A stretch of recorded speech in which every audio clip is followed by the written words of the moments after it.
Sobat BS, kali ini saya akan menjelaskan satu teori penting juga dan mungkin menjadi salah satu teori sosiologi yang sangat berpengaruh di abad ke-20 yang disebut sebagai teori struktural fungsional. Jadi teori ini sebenarnya dikembangkan atau muncul di Amerika. Tentu saja sesuatu yang sedikit berbeda dengan kebanyakan teori sosiologi yang berkembang di Eropa. Misalnya di Prancis, di Jerman, kemudian juga di Inggris, dan ini adalah berkembang di Amerika. Tokohnya adalah Talcott Parsons. Nah, saya akan berikan sebuah analogi sederhana bagaimana kita memahami struktural fungsional seperti itu. Jadi salah satu asumsi dasar dari teori struktural fungsional adalah menganalogikan masyarakat seperti sebuah organisme hidup yang bisa kita analogikan pada tubuh manusia.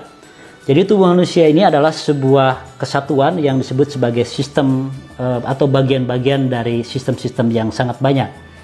Nah, keseluruhan tubuh ini jadi itu terdiri dari subsistem yang kalau kita pisah-pisah, misalnya ada kepala, ada pundak, ada lutut, dan ada kaki, gitu ya.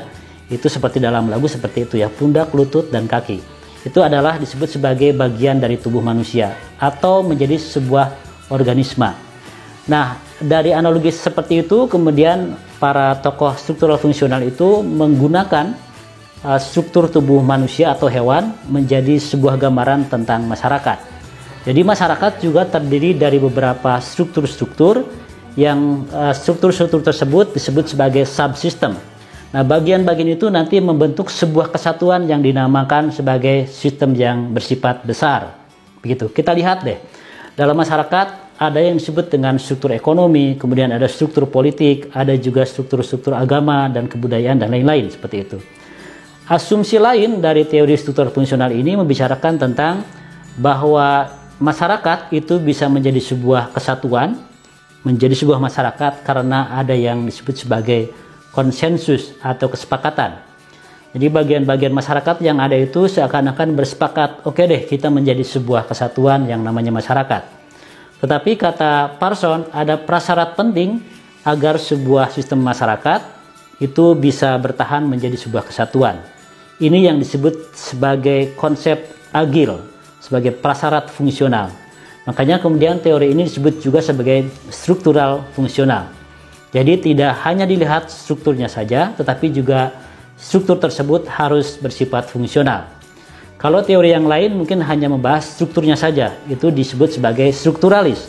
Tetapi Parsons menambahkan hal yang lain, yaitu fungsional. Jadi strukturnya harus fungsional.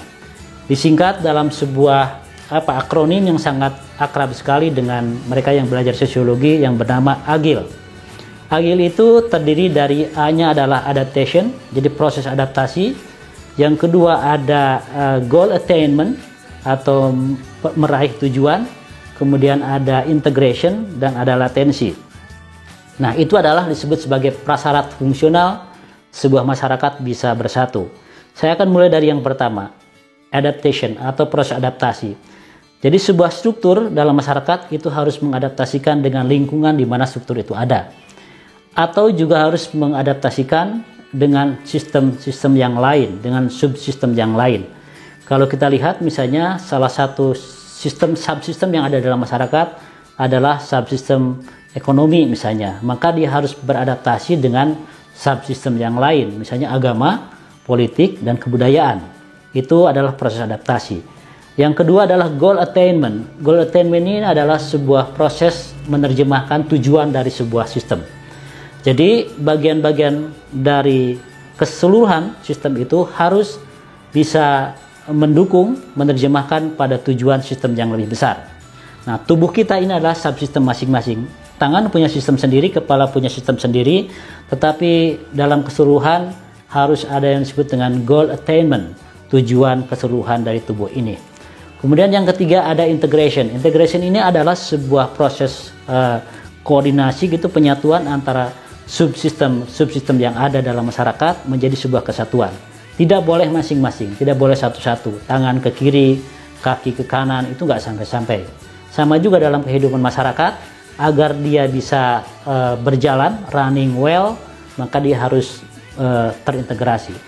Yang keempat ada yang disebut dengan latensi. Latensi ini adalah pemeliharaan pola-pola.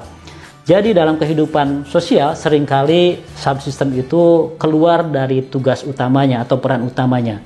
Maka caranya harus ada satu fungsi tertentu, struktur tertentu yang bertugas untuk memelihara order, memelihara aturan-aturan yang ada dalam masyarakat. Kita bisa lihat dalam kenyataannya yang bertugas untuk menjalankan tugas latensi adalah bisa jadi institusi keluarga atau juga institusi agama. Melalui apa? Kata Parson, melalui yang disebut sebagai proses internalisasi nilai-nilai. Dengan cara apa? Dengan cara sosialisasi.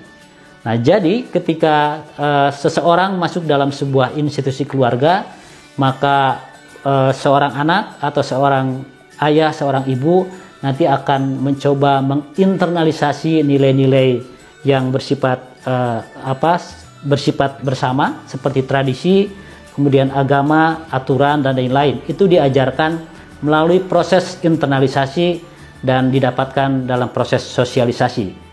Misalnya kita tahu mana yang baik, mana yang buruk, mana bersikap sopan, dan lain-lain, itu diajarkan di keluarga. Juga di lembaga pendidikan. Nah, karena lembaga pendidikan mengajarkan tentang moral misalnya, mengajarkan tentang aturan, tentang tradisi, mana yang tabu, mana yang boleh, mana yang haram, mana yang lain-lain, nilai-nilai seperti itu diajarkan dalam institusi yang disebut dalam konsep Agile tadi sebagai latensi.